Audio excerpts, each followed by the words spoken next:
Wellness Show, episode 220. Welcome to the Wellness Show, a podcast on health and wealth. I'm your host, Tyhson Banighen, the founder of the Extraordinary Healing Arts Academy. Join me as we get the latest insight, tips, and strategies from wellness providers, coaches, and successful, heart-centered entrepreneurs, and much, much more.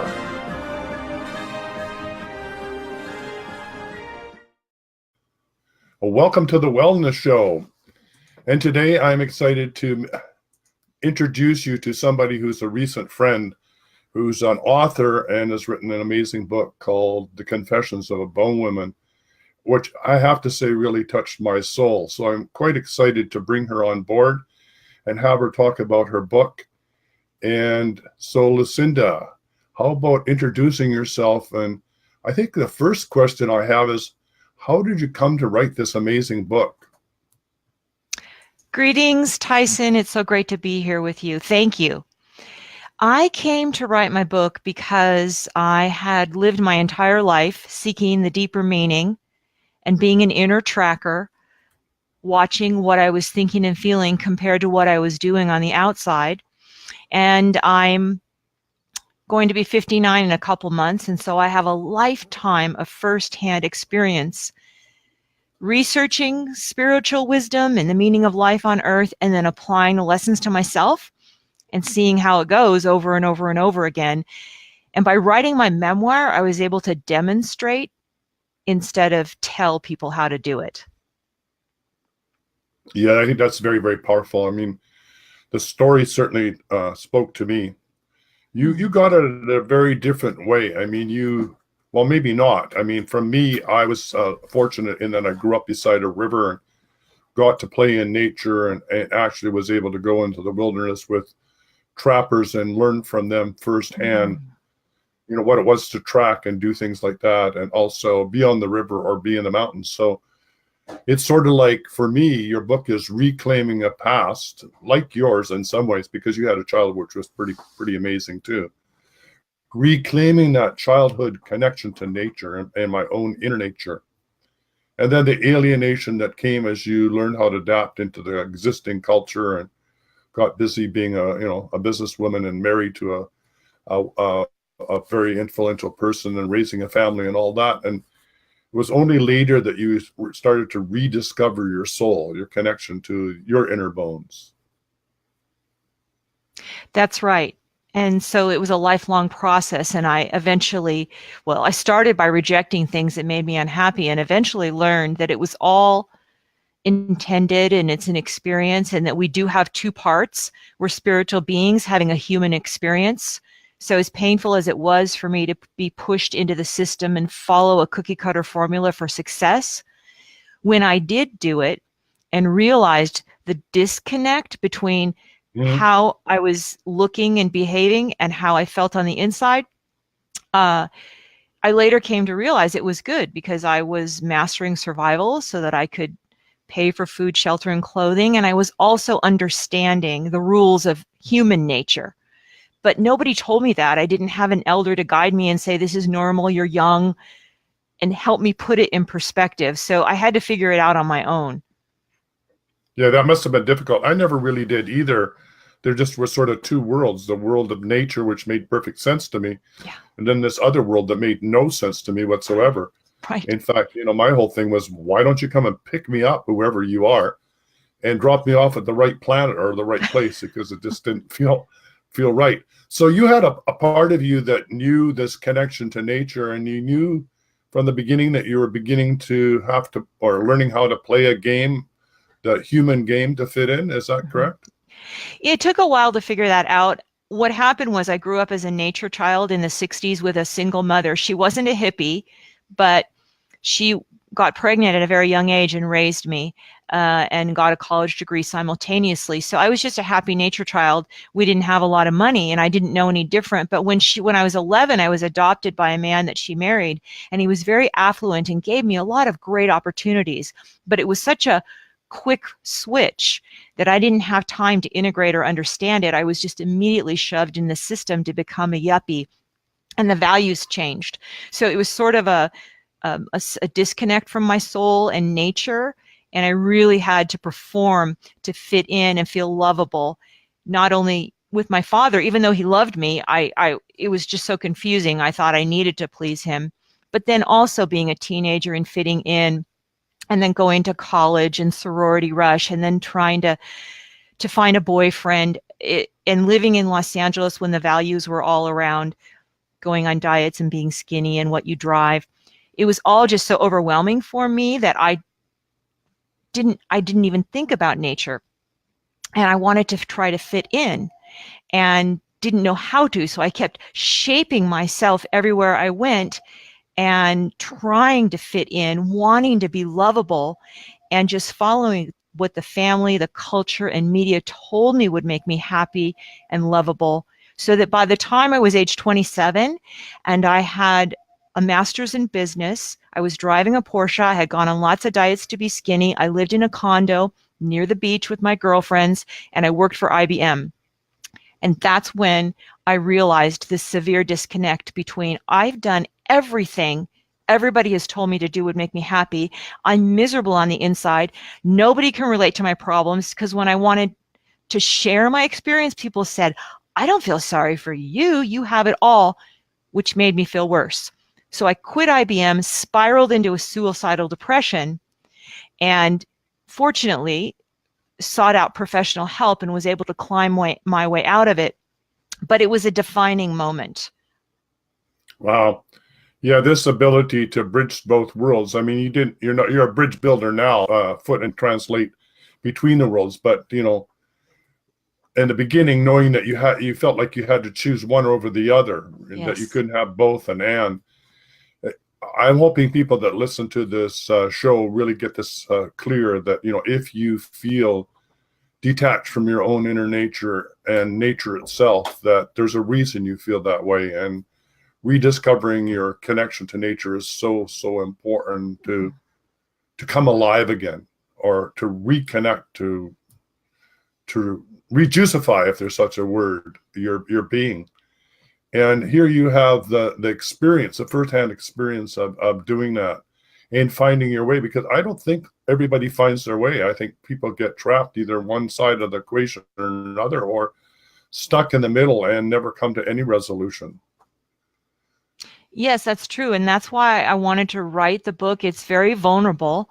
I'm pretty much laid it all out on the table about what my thoughts and feelings were, and insecurities and embarrassing things, the parts of me that had been shamed, that I was trying to protect and hide to have this perfect front.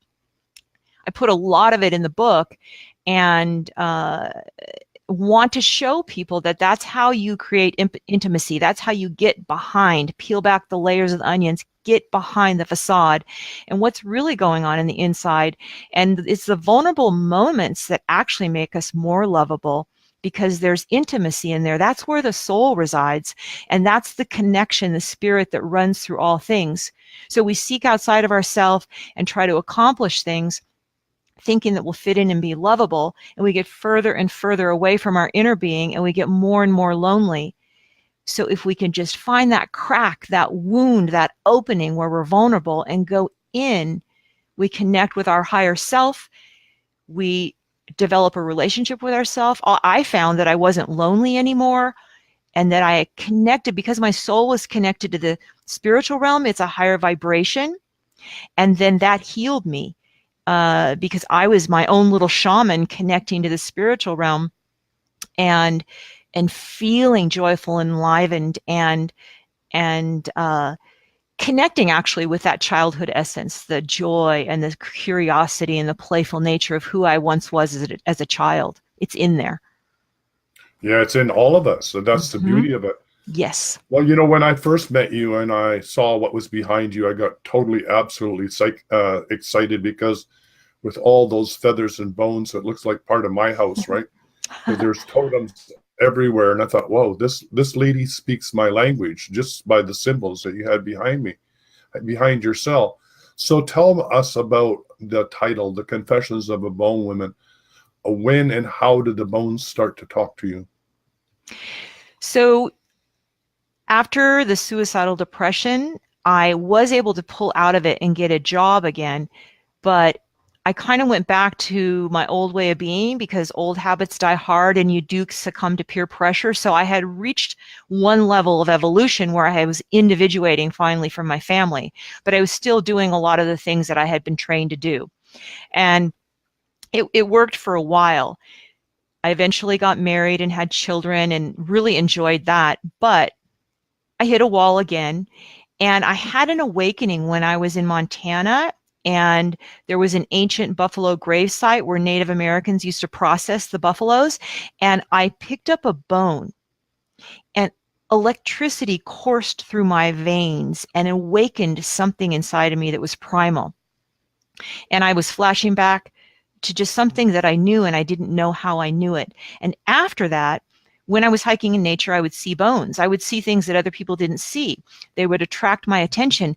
And I was so curious and interested in the bones. I just started collecting them and then asking myself and wondering, who does this animal belong to? How did it die? What part of the body is it?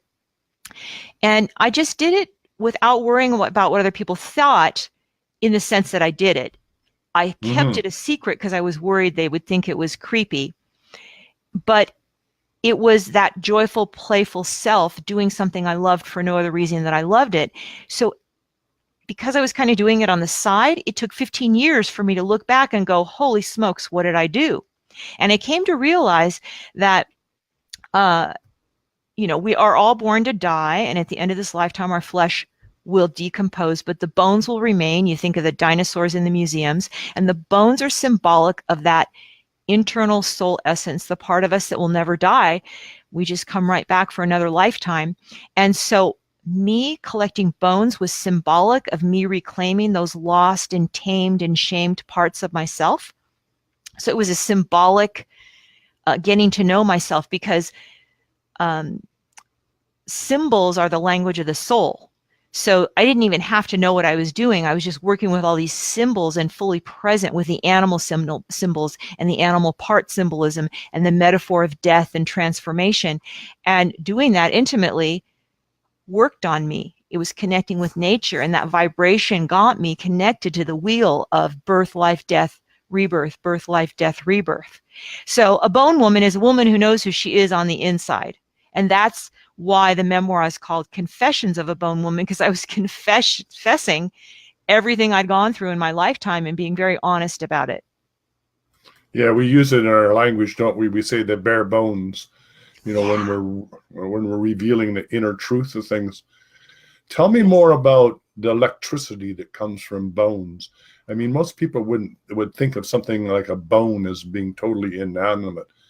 But, in your book, you describe situation after situation of the ecstatic, I'm going to say bliss because I don't have another word. Maybe the word isn't bliss, but eternal connection, like, for example, with the elephant mother or the grandmother or the leader of the herd. When you touched her skull, you had this electric connection, or the buffalo skull. Tell me more about that. What's that all about from your perspective? Yeah, from the way I intuited it over time, at first it was just a feeling that I followed. And then the way I intuited over time what was happening to me is, the first experience was the buffalo bone. And because that bone was so old, like 10,000 years old from a buffalo, there was an ancient energy, but again, it's symbolic of that energy that doesn't die, the soul, the spiritual realm. And so I don't know if I'd had a past lifetime on that land, or maybe I knew that that buffalo, but there was an energy in it that was fast and hot. And that's how I think of the spiritual realm sometimes. It's a higher vibration. And so when we connect our inner nature to the outer nature, and there's a lot of ways to do it. One for me was connecting to this bone. It's a vibration. So I talked about symbols, speaking the language of the soul. Symbols are a vibration. They each have a specific vibration, and that vibration moves. And so it's like a song. When I touched that bone, it was a higher vibration and a heat that raced through my body, and it did some sort of a fine tuning for me that cleaned out the currents and connected me to something deeper and invisible. And then jump ahead, you were speaking to my experience in Africa, which was a good 12 years later, I came across a matriarch elephant bone pile, and it was that static electricity that caught my attention and moved me there, which is how I find bones. I'm not even thinking about it; it just happens. Mm-hmm. And then the guide actually came running after me and says, "Oh my gosh," and told me a whole story about this matriarch elephant who had died there on her path. But it was the same sort of thing. It's that vibration. It's a tuning fork. It tunes me to another realm. So do you think that happens for human bones as well? I mean, partially the answer is that, human bones are relics for those saints, and, we preserve the bones of saints, and it becomes the whole, what would you say, the whole sacred journey that one takes, inner journey, to go see the bones of the saint. So I understand that bones of certain people have certain energy. I'm just wondering whether our own bones in past lives are also like calling cards, so to speak, or ways to connect with past lives. I'm just curious. And then these are questions upon questions, and who knows? And then the other thing is, so many of us are lean towards, incinerating our bones, when we die, rather than and then burying our bones. But from what you're saying, burying your bones and the energy of the bones is really part of our legacy of leaving our energy connected to the earth. Is this making any sense to you? It is making total sense to me. And I don't have all the answers, but I can explore with you what I've thought about, and maybe you can add to it. It's interesting because I've not really been attracted to the human bones. Even like a science experiment, or when they show the skeleton, it's not attractive to me. It's the animal bones. So that's one distinguishing factor there. And what I think it might be is, our ancestors, before there were podcasts and workshops and psychologists, they looked to the animals as their guides. And the animals are typically authentic in nature. A wolf would never consider acting like a squirrel. So we had an animal totem, and that would help us resonate in line with who we are authentically on the inside. So I see the animals as my guides, and they come to me in real life, real life animal encounters, which I interpret like a dream, as well as bones. And so I don't know if I'm more interested in the animals because of those reasons, or if I just haven't really spent enough time with the human bones. There's something about it I'm just not as attracted to. And then in terms of the what do you call it when you come to the end of life? What's the word when you burn your body? Cremation. Cremation. Yes, everybody's cremating because we're running out of real estate, and some people want the ashes in their home. It's interesting, though. I did think about that recently, and the ashes are probably all bone, right? I think everything burns, and what's left is the bone. So in a weird way, you have the bone, but then the fire transforms. So either it's like the phoenix rising, or the essence is still there in the bone. I don't know, but it's something I have been wondering. I think both of those are right. Come to think about it, that makes sense. The fire is the transmutation. It is the phoenix rising. It's the soul essence, the essence leaving.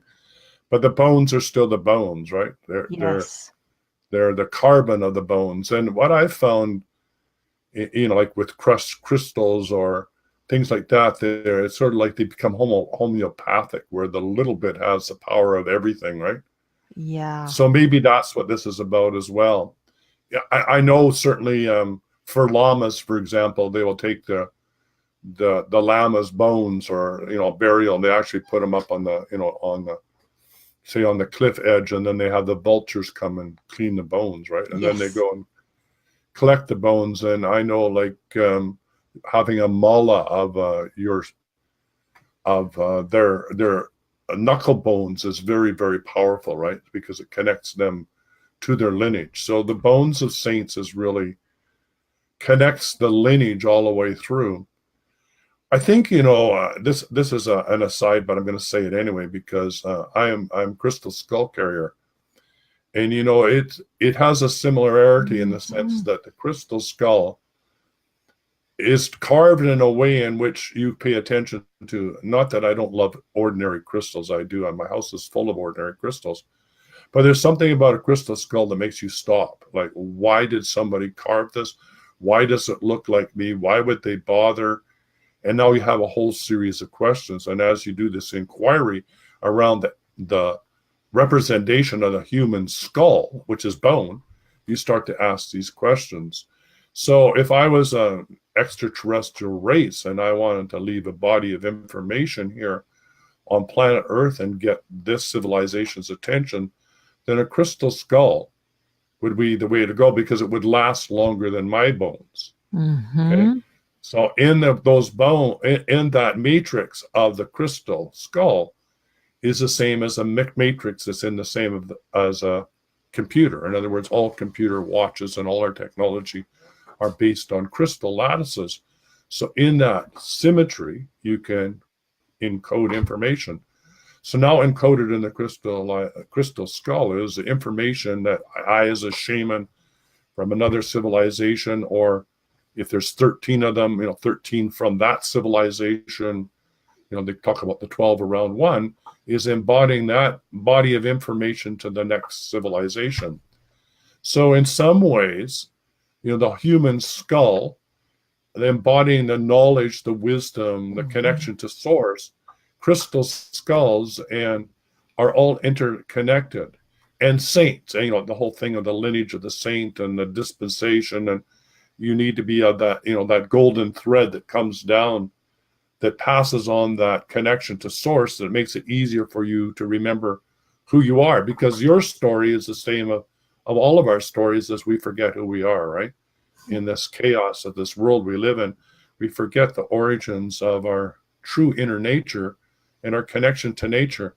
Anyway, those are the ramblings of the amazing connection I feel between crystal skulls, bones, saints, and your love for the animus, the animal totems, which are really empowered you with, each animal that you have reverence to in their bones has brought you the gift of that animal to you for you to embody. You truly became a shaman or shawoman. In that experience, you were able to embody that wisdom from that animal, which is very, very powerful. Yeah, that's fascinating. I love the way you put that. Yes, that resonates. So it sounds like there may be another level of this exploration, and that is, not only is there totem connection of us becoming one with the animals, but how does the animals become one with the humans? Like, how do we then have this connection to all that allows us to, for me, connect or create heaven on earth, which means that there would be no fear or shame or between the animal kingdom and humans. We would be one and the same. And when I've had moments of that, and I'm sure you have, it's so powerful when you are allowed that intimate time to stare into the eye of a wild animal and make that soul connection. And they know that you're doing it, and they're allowing you to do that, to bond soul to soul. It's unforgettable. You'll never forget that moment. And I'm sure that's happened to you as well. Yes, a lot of soul transmission with animal eye contact and animal encounters. And like you said, just touching, working with the bones. And I'm another thing I'm reminded of when you're talking is some people believe that animals are spirit guides, and maybe that's why the bones, like you said, with the saint bones. I don't know. That is just something that was popping in my mind when you said that. But yeah, the animal encounters are symbolic as well. So I read daytime like nighttime as if the universe is talking to me. So if you have a dream and you analyze it, of course, it seems really different compared to the way we experience real life. That's because the soul speaks in symbols. So we try to analyze the dream as our higher self communicating to us. I do the same thing during the day with all the synchronicities and signs and live animal encounters as well as the bones. It's the universe speaking to me, and a lot of it is symbolic. The language is symbols. So really then the animals that come into your life during the waking hours and the live stage has one body of information, and those that are coming from the dark side or the death or the cycle, that cycle have another message, like more of the darker or deeper inner. You know, it's funny for me, it doesn't really work out that way because I find so many bones and dead animals, and I work with the transforming meat, so I consider myself a transformer. That's what makes me different than just a bone collector. Animals come and literally die on my doorstep, and then I intuit in a dialogue what to do with it, what they want me to do, and there's a lot of different things. And so for me, and it might be this way for another person, because the animal has died or is dead doesn't necessarily translate into a literal ending or death in my life or a belief or a relationship. Right. It's more it's medicine, I call it. It's a vibration. Sometimes it's an animal part like a tail, and that just means I need to work on balance. Either it's a confirmation that I've achieved balance at that point in time, or it's a, hey, here's a tail for you because we want you to pick up this vibration. You need more balance, and so on. So the animals that are dead, it's I guess it's an intimacy, because if you look at the wheel of life, so life, birth, life, death, rebirth, something has to die for something new to be born. And the portal is the same. I believe that the spirit comes through the same door as the spirit exits. So when I'm dealing with these animals that have died, I'm right there on that portal. So it's more like an opening for me. It's my gateway and my access between realms, as opposed to, for me, a literal, oh, something's ending. Right. Yeah, it makes perfect sense to me. And really, that's what you offer. Yeah. Those that I don't know whether you're a coach or whether you're a mentor or what, but you certainly have the capabilities of doing that. Yes, as a bridge person. Yeah. Well, then you're this bridge person that allows people to cross that portal from, it can be life to death, or it can be from shadow to light. Right. But what you're saying is there's no distinction in right. your life. The bones can have as much electricity and ecstatic bliss in your body as seeing the living animal. Exactly. There's no difference for you. Because I'm connecting with the spirit. Yeah. The light shines for you on both sides of the equation. Yes. Yeah. So I have a question. Have you thought, and I get this whole, you used in the book this whole story of putting the bones all together, and then I think it was the wolf you were talking about. Oh yeah. The wolf literally all became animated in the story, and literally, I think, was jumped the river and was gone. So in some ways, you're asking the animal, how do you want to be reconfigured or revitalized for the spirit realm to go on to your next evolution as an animal species? Am I getting this correct? Well, it's multidimensional, and I'm still discovering. So part of what you're saying resonates, and part of it is making me think, wow, okay, there's more to this. I'm constantly evolving and growing. I don't have all the answers. And sometimes I just do things without even really knowing why. I just do things. I'm very spontaneous and wild in that way. And that's enlivening. It's like being in the flow. And I don't always have the answer until I look back. But what happened was I really resonated with wolf, because wolf, I had read a book called Women Who Run with Wolves by Clarissa Pinkola Estes, and it talks about the similarities between the feminine nature, which men have feminine nature inside them as well, feminine energy, and just the whole men versus women thing. And the feminine nature it's analogous to the wilderness and the wild, and it's been tamed and shamed, and there was a big campaign and a bounty on a lot of predator heads, including wolves, in the early 1900s, to the point where they were almost eradicated from the United States. And Dr. Estes claims that it's been like that for the feminine nature. So we're out of balance, overemphasizing the masculine nature as our culture. So she tells one story in this large book called La Loba, which is Wolf Woman. And Wolf Woman is walking along the creek finding wolf bones. And she becomes interested and obsessed and doesn't stop until she finds every last bone. Now there's some 300 or so bones inside a canine. And it takes forever. And some of them are little teeny tiny, and it takes her forever to find all the bones, but she doesn't give up. And then she lays them all out on the table. And when she has the form of the wolf and every last bone is in place, she sings over the bones. And as she's singing, the wolf begins to flesh out and fur out, and it runs off the table and over the creek. And by the glint of the moonlight, it turns into a woman with long streaked blonde, brown, black, and red hair. So the symbolic message in that myth is she was a woman reclaiming those lost, tamed, and shamed parts of herself, the bone, the essence, putting it all back together and then singing over it. Now, we don't have wolves in California. In fact, that's a whole nother side story, but there are a handful of wolves in California now. And actually, the first wolf that was documented that crossed the California border in the last 80 years happened on my birthday. Wow. Just in 2012. So it was very symbolic. But before that, there are no wolves where I live in California. So the closest thing I really wanted to reenact, because after I had been collecting bones for 15 years and didn't know what I was doing, and that myth spoke to me, I was like, oh, I'm La Loba. I was reclaiming lost parts of myself, putting myself back together, my inner essence, the shamed, tamed parts. I want to do this.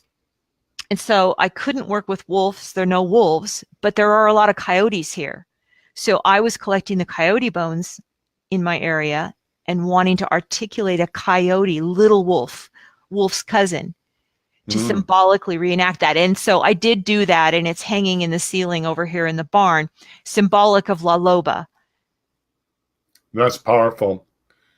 I have a story I want to share with you, which has to do with your love for your dog. And I have to say, when you put your dog down to sleep, I cried when I got to that part of your book, because it reminded me of my Malamute, who I called my guru. He truly taught me more about opening my heart than any human being could ever do. And to let him go and to know that it was his time was the most difficult thing that I ever done. And I wasn't even there to experience it. I had to leave him where he was.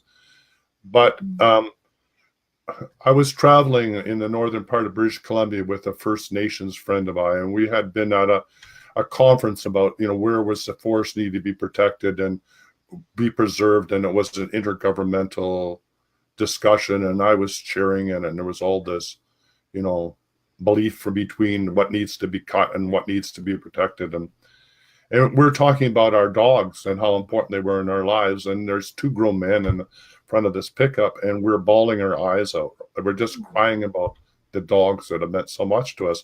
And out of the woods on the side of the road comes one white wolf and one black wolf, and they sit on the side of the road as we go by. And it was like, how did that happen? It was such a powerful, powerful connection to domestic dogs and wolves that I've ever experienced. So I really want to make it clear when you're listening to this, the listeners, that the power is also in our domesticated animals too. And you've been gifted with a cat, for example, that really still crosses that boundary. I have one in my house too, a rescued cat, and she shows me both worlds. So I want people to remember that your domestic animals are also provide this conduit to this sacred knowingness of your own connection to nature that's so important. I just got goosebumps with your story. That was so beautiful. And I wholeheartedly agree. And that's how my whole rediscovery, after I found the buffalo bone, was through a dog. It opened my heart to the animal kingdom. You're right.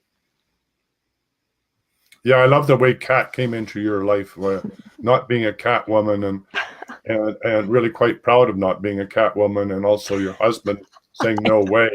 And this cat says, no, I'm coming into your life. That's just the way it is. I mean, it literally called you through space and time, which is really fascinating. There's a book by Lobsang Rampa in which he writes it as if his cat is actually writing the story about what it is to try and wake human beings up and how difficult it is, right?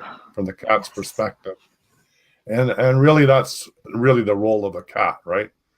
A dog is a companion, but a cat is, it's got things to teach humans, but they're not very swift. They don't really get it. At least that's the opinion I get from my cat.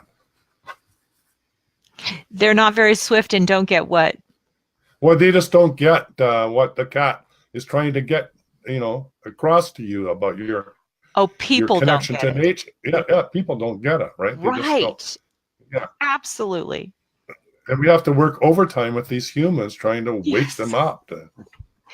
It's so true. And, it's that inner and outer nature thing too. You can see the animals, they're reflecting your energy back to you. So they're the greatest teachers, and as well as companions and heart openers. And what I love about cats is they're really not tameable like a dog is. They're half tame, half wild. So it's a great lesson about awakening that wildness inside of us, the soul, the spontaneous self. And yes, that is my soul mission. I really want to get people to shift their perspective about animals, wild and domestic, because I think that's going to create a lot of healing in humanity and our planet. But I can't do that without getting people to shift their perspective. We can't heal our humanity and our planet until I can help people shift their perspective in these ways. And so I don't blatantly come out and say what I'm doing, but really it's all for the animals is what I'm trying to say. Yeah, I agree with you. And I think it's not, I think more and more, that's what I want to do. I want to tell the story of the sacred connection between the animal kingdom and the human kingdom that really has been so violated because of our ignorance and our misunderstanding. Yes. And I think that will be the upcoming TV series that I want to do. It's like I'm being gifted the opportunity to do that by Divine Creator or Divine Mother. So we will see how that unfolds. But yeah, it's a story that needs to be told. I mean, for me, to go and visit 17 horses, which are half an hour, well, actually they're half an hour away from me, that got saved from being slaughtered to be consumed as meat. And we have the little colts and we have the mothers, and these are gorgeous, absolutely amazing horses, right? These are not at the end of their life horses. These are gorgeous, amazing, beautiful beings. And the thought that can even still happen on my planet, or the planet I inhabit, is inconceivable. I just can't wrap my head around that. And I don't want to get to be an environmentalist again. I've done that. I don't want to do the pickets. I don't want to try and convince people, but I do want to wake up with the beauty of the animals speaking their truth to us, right?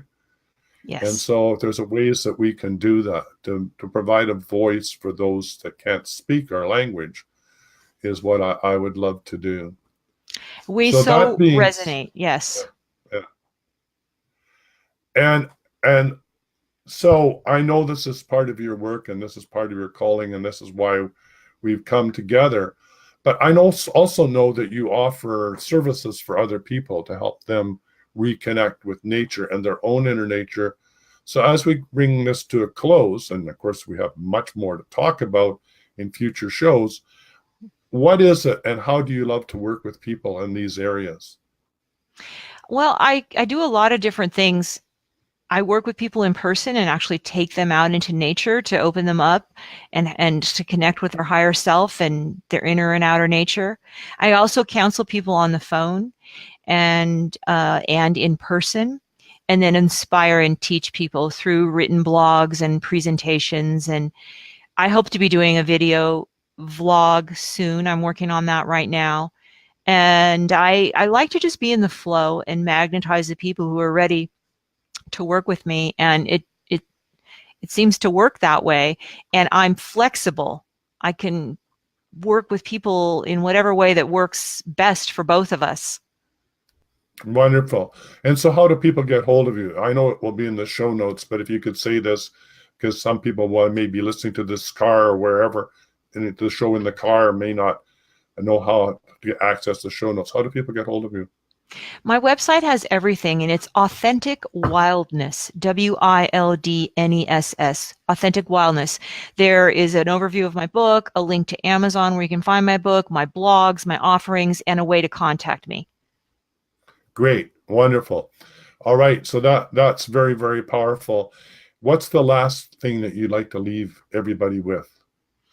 I just want to say that you all have an inner authentic wildness that is dying to emerge. And some people know what that is, but due to the culture and the family and the conditions, they don't know how, or they feel isolated and lonely and can't do it, and you need support and a guide. Do it.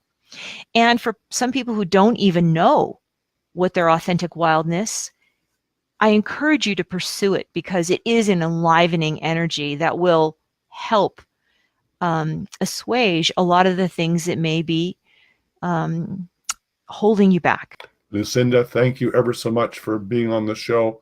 It's a great pleasure, and we'll be in touch to do the next step on the journey together. Thank you. Yes, bye for now. Bye.